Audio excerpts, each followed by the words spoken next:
Hello दोस्तों, स्वागत है आप सभी का हमारे YouTube चैनल पर। उम्मीद है आप सब अच्छे होंगे। हम भी बहुत अच्छे हैं। और मेरा नाम है ज़ीशान। और मेरा नाम है आमिर और आज हम जिस वीडियो में रिएक्शन देने वाले हैं उसका नाम है वाई कंस्पिरेसी थ्योरीज स्प्रेड। और ये हमें समझाने वाले हैं ध्रुव राठी। चलिए इनकी वीडियो देखते हैं कि ये क्या कहते हैं। एक्चुअली इस वीडियो में ये बताएंगे। हमने इल्यूमिनाटी के बारे में तो बहुत सारी वीडियोस देखी हैं और अलग अलग पॉडकास्ट पे भी देखी है, और एक दो इल्यूमिनाटी की वीडियोस पे हमने रिएक्शन भी दिया है। बट ये जो रिएक्शन होने वाला है ना, उसमें ये है कि ध्रुव राठी जो है इनके इंडिया के क्या बहुत बड़े यूट्यूबर, ये इसमें ये बताना चाह रहे हैं, ये बताएंगे कि जो आप हर चीज़ को इल्यूमिनाटी से जोड़ देते हैं ना, कि जी समोसा तिकोना तो वो एक इल्यूमिनाटी का पहचान है या उसके बनाने वाले इल्यूमिनाटी है। तो ये उन्हीं एक कह लें रूमर्स को क्लियर करेंगे, उसी का एक्सप्लेनेशन है, उसी के ऊपर ये वीडियो है। तो आप कुछ कहना चाहेंगे? मैं यही कहना चाहूँगा, किसी भी न्यूज़ को विदाउट एनी ऑथेंटिकेशन के स्प्रेड ना किया जाए। उसके बारे में छानबीन की जाए, उसके फैक्ट चेक किए जाएँ, उसके बाद ही उसको आगे बढ़ाया जाए। मैं यही कहना चाहूँगा। अब बाकी देखते हैं कि ध्रुव राठी इसके ऊपर क्या बोलते हैं, उनका क्या उनके विचार हैं इसके ऊपर। Let's find out. जी बिल्कुल। तो फिर हम शुरू करते हैं इस वीडियो को, और फिर बाद में कमेंट सेक्शन में आप लोगों को बताना है कि इसमें कितनी सच्चाई थी और कितनी नहीं थी, कि हर आदमी अपने नज़रिए से इल्यूमिनाटी के बारे में जो सोचता है वो उसमें कितना, वो किसमें कितनी सच्चाई है और कितनी नहीं है, और आप क्या सोचते हैं। ठीक है। क्या सच में क्या नाम है सीक्रेट सोसाइटीज एग्जिस्ट करती हैं या नहीं? तो चलिए शुरू करते हैं।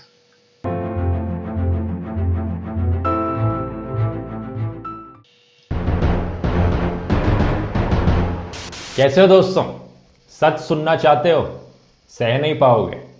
कोरोना वायरस, बिल गेट्स दुनिया का सबसे अमीर आदमी। एक कहानी सुनाता हूं आपको। दुनिया के सबसे अमीर आदमी के पास अगर इतना पैसा हो कि वो एक वायरस को खरीद पाए, एक हथियार की तरह यूज कर पाए एक वायरस को जो कि वुहान चाइना में बनाया गया हो, 5G टावर्स का इस्तेमाल करके दुनिया भर में फैलाया गया हो, और उसके बाद रिश्वत खिलाकर दुनिया की हर सरकार को लॉकडाउन इंपोज कराया जाए, और उसके बाद हमारे हाथों के अंदर माइक्रोचिप डाली जाए, क्या नहीं पॉसिबल है पैसे से? वर्ल्ड डोमिनेशन का सबसे सिंपल तरीका, और काम और भी आसान बन जाएगा जब दूसरे विलन हमारे जॉर्ज सोरस, बिल गेट्स के साथ जुड़ जाएं। वैक्सीन को एक हथियार की तरह यूज करें, 5G टावर्स को एक हथियार की तरह यूज करें, और ये हम सब लोगों के खिलाफ एक साजिश, ये एक एंटी नेशनल साजिश। बच के रहना पड़ेगा आपको इनसे। चलिए, बहुत बकवास हो गई, थोड़ा सीरियसली बात करते हैं। जो कहानियां मैंने आपको बताई दोस्तों, दुनिया भर में आज के दिन बहुत से लोग इन कहानियों में विश्वास करते हैं। कि एक तो है कि बिल गेट्स ने कोरोना वायरस को बनाया है, एक कहानी है कि 5G टावर्स से कैंसर होता है, वैक्सीन हमारे लिए खतरनाक है। कुछ कहानियां तो ऐसी भी चल रही हैं आजकल मीडिया में कि बिल गेट्स माइक्रोचिप्स इंस्टॉल करना चाहते हैं हमारे अंदर, उनका वर्ल्ड डोमिनेशन का प्लान है। इस तरह की मिस इन्फॉर्मेशन को कहते हैं कंस्पिरेसी थ्योरीज। और आजकल दोस्तों सोशल मीडिया पर जहां देखो ये कंस्पिरेसी थ्योरीज बड़ी पॉपुलर हो रखी हैं, बहुत सुनने को मिलती हैं। आज वर्ल्ड सोशल मीडिया डे है। आज की ओकेजन पर मैं स्पेशल वीडियो बनाना चाहूंगा इसी टॉपिक पर बात करते हुए कि कंस्पिरेसी थ्योरीज क्यों फैलती हैं, लोग क्यों इन्हें शेयर करते हैं, और कैसे इन्हें रोका जा सकता है, कैसे हम इन्हें फैक्चुअली काउंटर कर सकते हैं। आइए देखते हैं। वैसे कंस्पिरेसी थ्योरीज दोस्तों कोई नई चीज नहीं है, ये हजारों सालों से चली आ रही है। One of the earliest records human history में इसका है ईयर 64 एडी में, रोमन एम्पायर के जमाने में। तब रोम में राजा हुआ करते थे एम्परर नीरो। 64 एडी में रोम में आग लगी, इतनी बुरी आग लगी कि इसने 2/3 रोम को जलाकर राख कर दिया। चांस की बात थी, ये जो आग 9 दिन तक चलती रही थी, इस वक्त एम्परर नीरो रोम से बाहर बैठे थे। जब वो वापस नीरो रोम में आए तब उन्होंने देखा कि सब जलकर राख हो गया।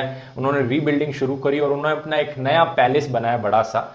और तब रूमर शुरू हुए लोगों के बीच में कि ये जो आग थी ये एक्चुअली में नीरो नहीं लगाई थी ताकि वो सबको जलाकर हटा देते, यहाँ पर सारी बिल्डिंगें तोड़ देते ताकि वो अपनी मर्जी का एक पैलेस बना पाते। तो ये one of the oldest records है कंस्पिरेसी थ्योरीज का। और इंटरेस्टिंग चीज ये है दोस्तों कि ये वन साइडेड नहीं थी। लोगों ने नीरो के खिलाफ एक कंस्पिरेसी थ्योरी बनाई और नीरो ने एक और कंस्पिरेसी थ्योरी बनाई इसके रिस्पॉन्स में क्रिश्चियंस के खिलाफ। उन्होंने इल्जाम लगाया कि इस आग को जलाने के पीछे क्रिश्चियंस रिस्पॉन्सिबल है, क्रिश्चियन कम्युनिटी। और फिर क्रिश्चियंस को एग्जीक्यूट भी किया और वहां पर उनके खिलाफ भी काफी जुल्म हुए।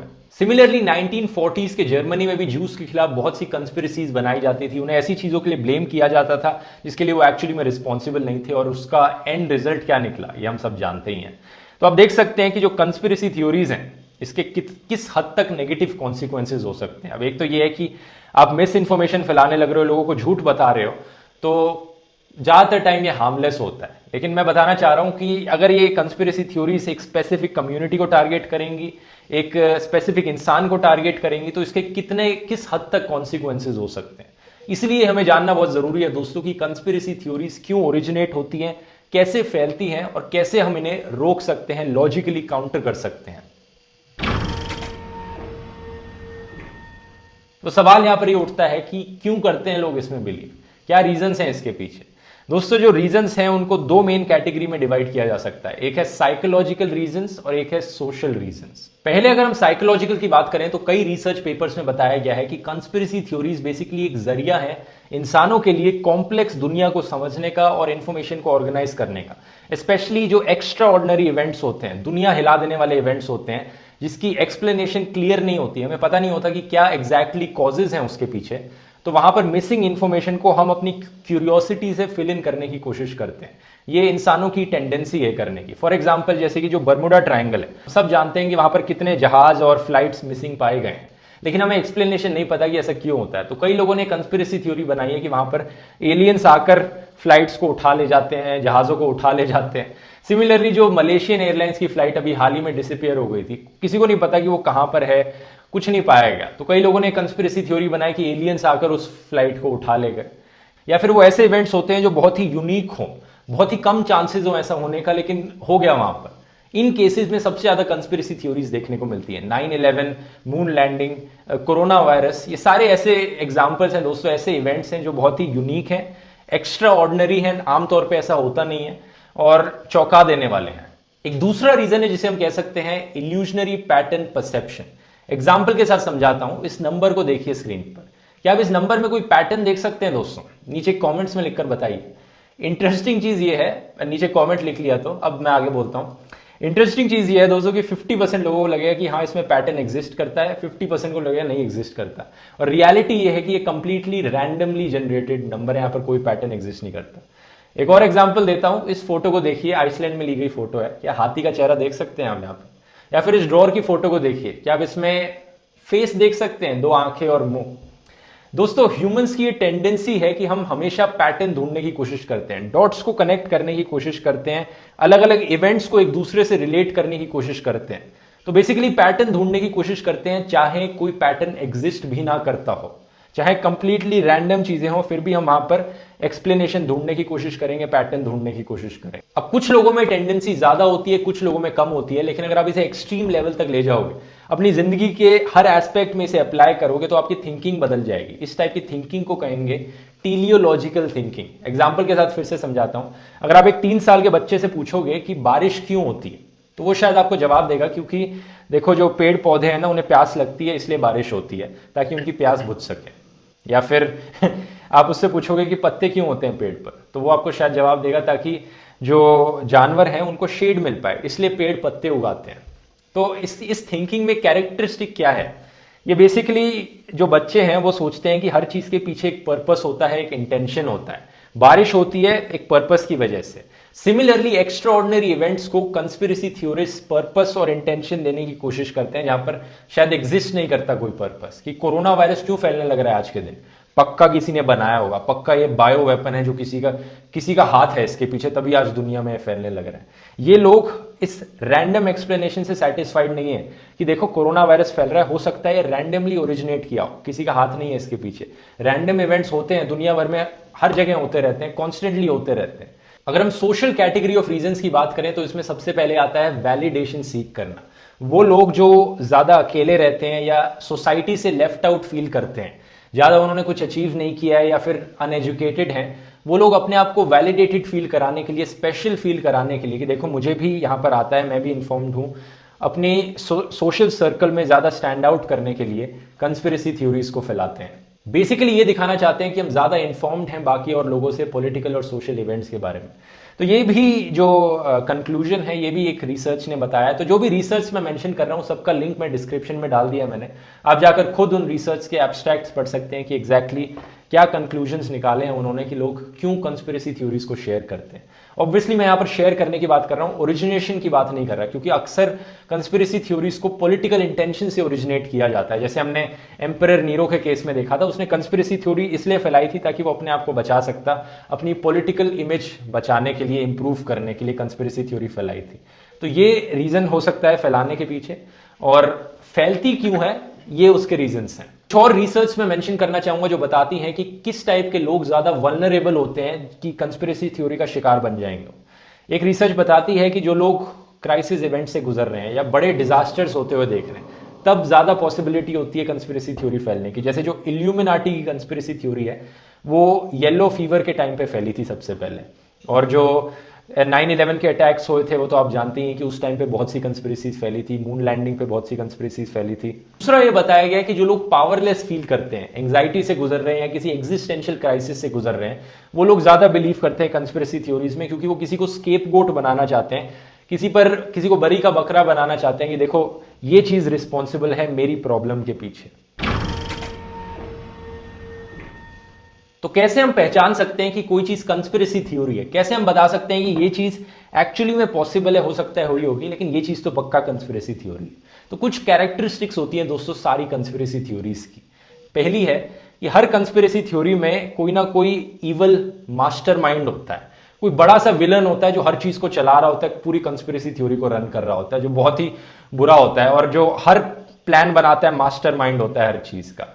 जैसे कि ये विलन इस कोरोना वायरस की कंस्पिरेसी में बिल गेट्स है, कुछ कंस्पिरेसीज में ये जॉर्ज सोरोस होता है, कुछ कंस्पिरेसीज में ये इल्यूमिनाटी होता है, 9/11 मून लैंडिंग वाली कंस्पिरेसी में सरकार होती है ये इवल मास्टरमाइंड यहां पर। दूसरी कैरेक्टरिस्टिक है कि हर कंस्पिरेसी थ्योरी में अनरिलेटेड चीजों को रिलेट करने की कोशिश करी जाती है और ऐसा दिखाया जाता है कि ये इसकी वजह से हो रहा है, ये इसकी वजह से हो रहा है। वो कहते हैं ना, correlation is not causation. Conspiracy theorist के लिए होता है कि कोरिलेशन हमेशा कॉजेशन ही होता है। यहां पर कोई अनरिलेटेड इवेंट हुआ होगा, पक्का इसकी वजह से हुआ है, पक्का ये हुआ है यहां पर। तीसरा है कि ज्यादातर कंस्पिरेसीज में एक बहुत बड़ा लोगों का ग्रुप इन्वॉल्व होता है जो कंस्पिरेसी कर रहा होता है और छुपा कर रखता है इस कंस्पिरेसी को। जैसे आप मून लैंडिंग का एग्जांपल लीजिए, कुछ लोग कहते हैं कि देखो मून लैंडिंग तो हो ही नहीं है, हमेशा से ही झूठ है। और अगर आप उन्हें कहोगे कि देखो लेकिन इतने सारे नासा के एस्ट्रोनॉट्स हैं, किसी से भी पूछ लो, वो सब गए हुए हैं वहां पर, स्पेस में गए हुए हैं, तो वो आपको बता देंगे कि ये सच है।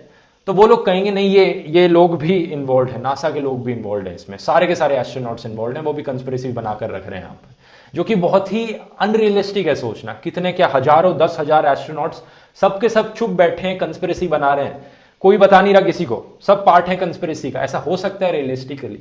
कितनी भी सीक्रेटिव ऑर्गेनाइजेशन क्यों ना हो, CIA मैं कहूंगा one of the most secretive organisation है, वहां पर भी विसल ब्लोअर्स निकलते हैं। तो अगर ऐसा कुछ होता तो विसल ब्लोअर्स निकलते, अपनी आवाज उठाते, सबको बताते, तो इसलिए ये चीज फिट नहीं बैठती। चौथा है कि ज्यादातर कंस्पिरेसी थ्योरीज में कॉन्ट्रडिक्शंस मौजूद होती हैं। कंस्पिरेसी थ्योरी कहेगी कि ऐसा हुआ है यहां पर, लेकिन अगर आप थोड़े से फैक्ट्स जानने की कोशिश करोगे, अपनी रिसर्च करोगे, आपको क्लियरली दिखेगा कि जो फैक्ट्स हैं वो उसकी बिलीफ से कॉन्ट्रडिक्ट कर रहे हैं। कई बार तो ऐसा होता है कि कंस्पिरेसी थ्योरी खुद ही से ही कॉन्ट्रडिक्ट करती है कि वो क्या कहने लग रही है। जैसे कि जो जॉर्ज सोरोस वाली कंस्पिरेसी है, दुनिया में इतनी पॉपुलर है आजकल, कई कंट्रीज में सुनने को मिलती है।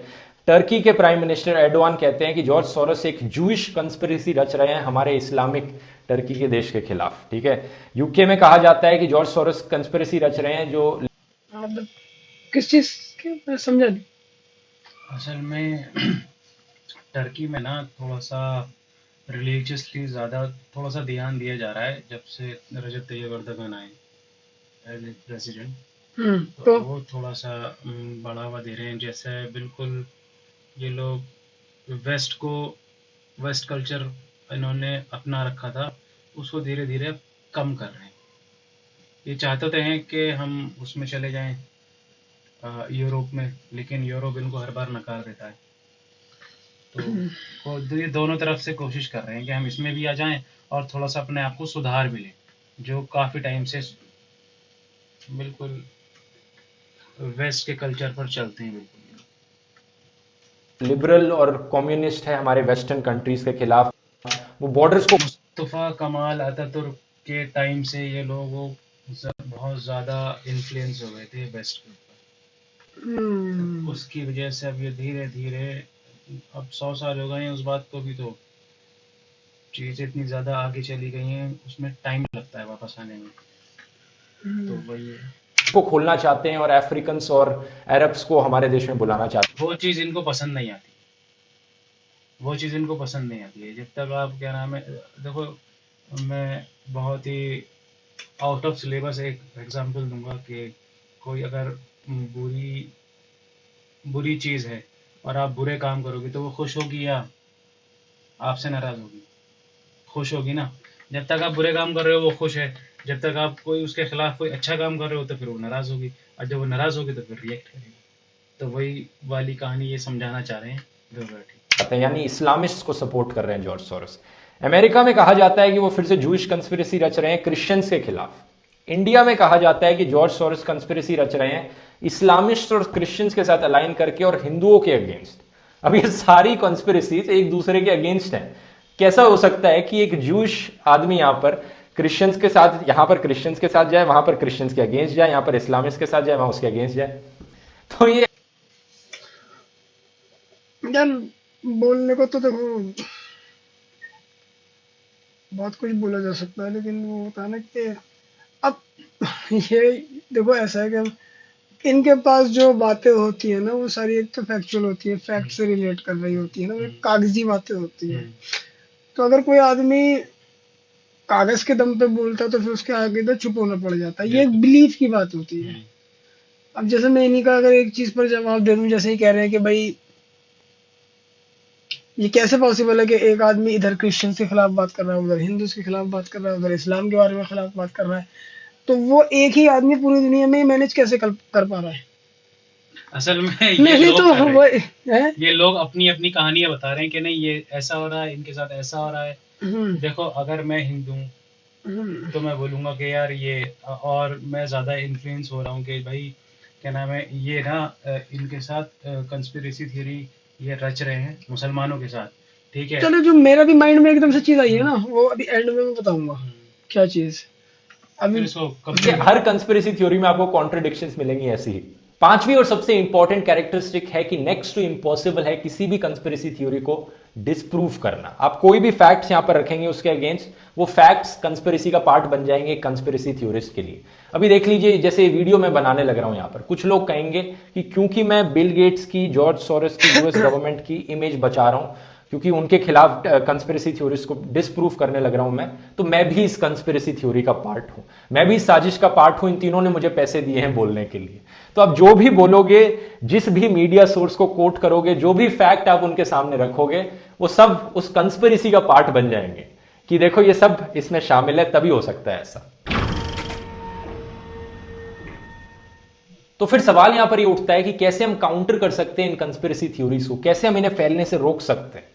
सबसे पहला और सबसे आसान तरीका जो किसी भी टाइप की मिस इंफॉर्मेशन के लिए वैलिड है दोस्तों, आप कुछ भी शेयर करने से पहले पॉज, मतलब जरा सोचिए, शेयर करने से पहले एक बारी बटन दबाने से पहले सोचकर देखिए जो आप शेयर करने जा रहे हैं क्या वो सही है। एक बारी उसे गूगल करके देख लीजिए। ज्यादातर टाइम जो सबसे फेमस कंस्पिरेसी थ्योरीज हैं, जो भी मिस इंफॉर्मेशन है, उनके फैक्ट चेक ऑलरेडी हुए हैं। एक बारी गूगल करके देख लीजिए, फैक्ट चेकिंग वेबसाइट्स के रिजल्ट आ जाएंगे, कंस्पिरेसी थ्योरी वेबसाइट्स के रिजल्ट आ जाएंगे, और आप सच खुद देख सकते हैं।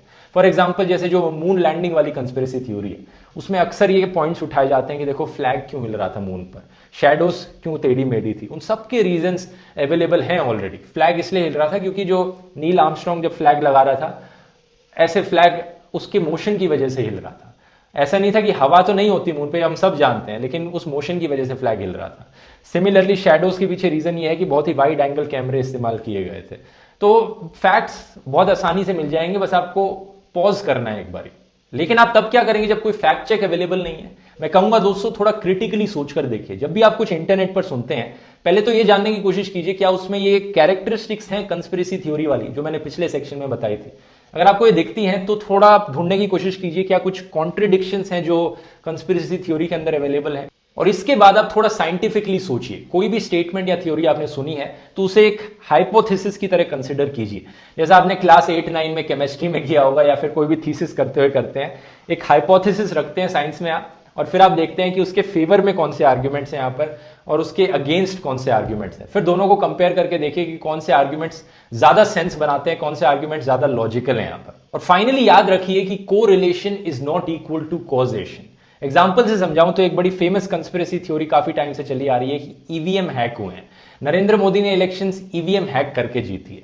अब ये मैं मानता हूं कि ईवीएम को हैक करना पॉसिबल है मेरी राय में, और ये भी कुछ केसेस हुए हैं यहाँ पर आइसोलेटेड से जहाँ पे 1-2 मशीन में गलत रिजल्ट आया, तो ये फेवर में आर्ग्यूमेंट्स हो गई। इसके अगेंस्ट आर्ग्यूमेंट्स क्या है कि इतनी लाखों मशीन है, सिर्फ 1-2 प्रूफ यहाँ पर सामने आ पाए, इसको छोड़ के कोई ज्यादा प्रूफ आ ही नहीं पाए यहाँ पर। तो ये जो इसे मैं एक कंस्पिरेसी थ्योरी की कैटेगरी में डालूंगा, क्योंकि मैं ये मानता हूं कि ईवीएम हैक हो सकती है, लेकिन हैक हो सकती है और हैक हुई है में बहुत बड़ा अंतर है यहाँ पे। Correlation is not equal to causation. इसलिए मैं ये कंक्लूड करूंगा कि मोस्ट प्रोबेबली ऐसा नहीं हुआ है, क्योंकि ज्यादातर प्रूफ इसके अगेंस्ट में है। तो इस तरह से सोचने की कोशिश कीजिए हर चीज को। उम्मीद है दोस्तों इस वीडियो से आप कई नई चीजें जाने होंगे। इस वीडियो को शेयर कीजिए इन्फॉर्मेशन को ज्यादा से ज्यादा लोगों तक पहुंचाने के लिए, ताकि हम इस मिस इन्फॉर्मेशन के स्प्रेड को कम से कम कर सकें। और हमेशा पॉज करिए इन्फॉर्मेशन को स्प्रेड करने से पहले। अगर आपको मेरा काम पसंद आता है, आप मुझे सपोर्ट कर सकते हैं patreon.com/ध्रुव पर, या यूट्यूब पर मेंबर बन के ज्वाइन बटन क्लिक करके, और उसके रिटर्न में आप कई एक्सक्लूसिव चीजें पा सकते हैं। तो जिशान भाई, क्या ख्याल है आपका? तुम बताओ, तुम क्या कहना चाह रहे थे उसमें पहले? मैं ये कहना चाह रहा था, सबसे पहले जो मैं वीडियो के स्टार्टिंग में कह रहा था कि कोई भी इंफॉर्मेशन को या किसी भी बात को आगे शेयर करने से पहले इंसान को सोचना चाहिए। अच्छा, इनकी बेसिक जो वो थी ना, मतलब वीडियो ये इसलिए थी कि मिसलीड ना करा जाए, मिसलीड ना किया जाए, उसी के ऊपर मैं आपको बता रहा हूँ। कोई भी इंफॉर्मेशन आगे पास ऑन करने से पहले उसको अपने लेवल पर चेक कर लेना चाहिए कि ये कितनी सही है, कितनी गलत है, और ये आगे जाके इसका, अगर आप इसको शेयर करते हैं और इसका क्या रिएक्शन होगा, तो ये सोचना चाहिए। अच्छा, मुझे वीडियो देखने से पहले ऐसा लगा कि ये जो मतलब वीडियो है ये स्पेशली इल्लुमिनाती के लिए है। अच्छा, मतलब ये इनका बेसिक जो मतलब एक पर्टिकुलरली मैसेज ये था इसमें कि मतलब जो किसी भी तरीके की इन्फॉर्मेशन जो है मिसलीड ना करे, फॉल्स मैसेज फॉरवर्ड ना करें, बस ये था। अच्छा देखो, इसमें बातें तो यार बहुत सारी हैं कहने के लिए, लेकिन ये ना दो दिमागों का खेल है ये। अच्छा, मैंने अभी जैसे बीच में कहा था ना कि ये बात करते हैं फैक्ट्स पे। अच्छा, फैक्ट्स पे बात करते हैं, जो फैक्ट्स पे बात करता है वो आदमी कागजी बात करता है। तो जो आदमी कागजी बात करता है उससे बिलीव की बात नहीं हो सकती, ये बिलीव होता है ना। अच्छा, इल्लुमिनाती, अच्छा मैं एक चीज़ यहाँ पर एक ट्रेडिशनली ये बोलना चाहूँगा, ऐसा नहीं है कि हमारे दिल में कोई ध्रुव राठी का तो खुद फैन है, और वो ये बात सच है कि उनकी वीडियो से बहुत जबरदस्त तरीके की एक सच्चाई होती है, इंफॉर्मेटिव वीडियोस होती हैं, और वो कोई ऐसा काम नहीं करते कि मतलब जिसको हम नकार सके। उनकी हर बात सही ही होती है, लेकिन कहीं कहीं हर कोई इंसान होता है। मैं बस इतना कहना चाहूँगा कि अगर जो भी ध्रुव राठी के फैंस हैं वो इस बात को ज़्यादा वैसा ना लें। मेरा कहने का मतलब ये था कि एक बंदा है डेविड आइक। अब आप पूछेंगे कि डेविड आइक कौन है, तो मैं आपको जो नहीं जानते ना, मैं उनको सिर्फ इतनी सी एग्जांपल देके समझा सकता हूँ कि अगर डेविड आइक को आपको जानना है कि वो आदमी कैसे आया, क्या काम करता है, तो मैं उसको एक छोटे से अल्फाज में बता देता हूँ कि अगर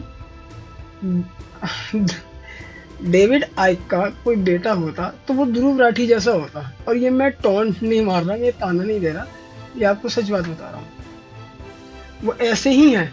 और उनकी 30 साल की इस लाइन में प्रैक्टिस है, वो भी थ्योरीज ही लिखते हैं, और इसी चीज के ऊपर उनकी पूरी जिंदगी गुजरी है। आप लोग उनको सुन के देखिएगा, वो जो जिस तर्क से वो चीजों को समझाते हैं, तो आपको लगेगा कि वो सही कह रहे हैं।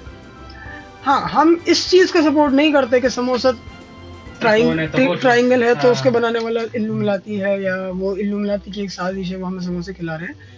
हम इस चीज़ को सपोर्ट नहीं करते, लेकिन बट कुछ चीज़ें ऐसी, जैसा भी ध्रुव राठी ने एक चीज़ बोली थी कि कौन है वो, कि अमेरिका में इनके खिलाफ बात कर रहे हैं, इंडिया में हिंदूज के खिलाफ बात कर रहे हैं, वहाँ पर फलाना फलाना, वो क्या कहते हैं आपका इस्लामिक, टर्की में इस्लाम के खिलाफ बात कर रहे हैं। तो एक आदमी में मैनेज कैसे कर लेना भाई? एक आदमी वैसे ही मैनेज कर लेता है जैसे पूरी दुनिया में सैटन मैनेज कर लेता है, शैतान। और ये आपने कई वीडियोस में सुना होगा कि सैटन ह्यूमन फॉर्म में आ जाता है, तो चीजें मैनेज हो जाती हैं। क्यों नहीं मैनेज हो सकता? बहुत कुछ एक ही कंट्री में अलग अलग जगह पे एक साथ मैनेज हो जाता है, तो इसका मतलब ये नहीं है कि कुछ नहीं हो सकता, और चीजें होती हैं, इसी दुनिया में होती हैं। हाँ, हम भी बहुत सारी चीजों से बचते हैं कि भाई नहीं, ये जैसे मेरा एक जानने वाला था, उसने कहा था कि भाई अब तो ना ऐसा भी होने वाला है कि जी एक वक्त आएगा ना कि इंसान मरेगा भी नहीं, ये ऐसी टेक्नोलॉजी बना रहा है। तो जाहिर सी बात है, ये सुनने में भी अटपटा लग रहा है। लेकिन मेरा मानना ये है कि आधी अधूरी इंफॉर्मेशन सुनने के बाद हाँ, बेसिक मैसेज इनका वही था। आगे नहीं पहुंचना। बहरहाल ये असल में क्या है कि एक ये बहुत वास्ट टॉपिक है, ये डिस्कशन का टॉपिक होता है ना, और ये फिर वही बात जो मैंने कहा ना, ये एक बिलीव करने की बात होती है। अब आप हमें कमेंट में बताइए कि हम डेविड आइक पे हम वीडियो बनाएं या नहीं बनाएं, ठीक है, और बनाएं तो कौन सी वीडियो पर बनाएं, आप हमें उसके बारे में बताइए। कमेंट कीजिए, लाइक कीजिए वीडियो को और शेयर कीजिए, और हमें बताइए कमेंट में आपको कैसी लगी वीडियो हमारी, और हमें सब्सक्राइब कीजिए और सब्सक्राइब करिए और बहुत बहुत सपोर्ट करिए। जब तक के लिए गुड बाय, अल्लाह हाफ़िज़।